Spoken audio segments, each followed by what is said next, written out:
Abu Zomo, idan yana gudu kamar zomo,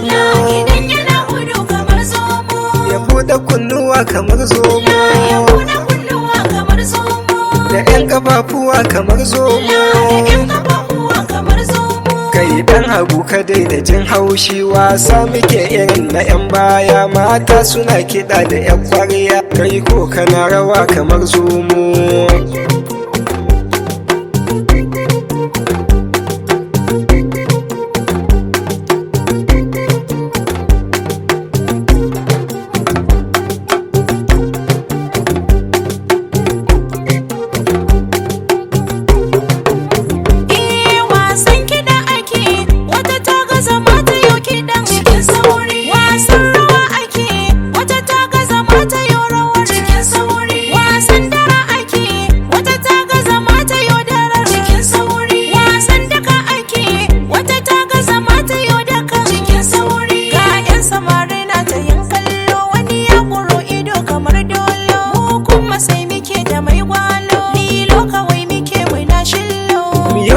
Kasa cikin sauri, biyo kasa cikin sauri, biyo sama cikin sauri, biyo sama cikin sauri, mu kama rausaya cikin sauri, mu kama rausaya cikin sauri, mu danyi rangwada cikin sauri, mu danyi rangwada cikin sauri. wanda baya san kusai kuma duka, ni ko ina kiɗa ina waka, wace ke da bori sai ta hau iska, wani malamin yana kamar boka.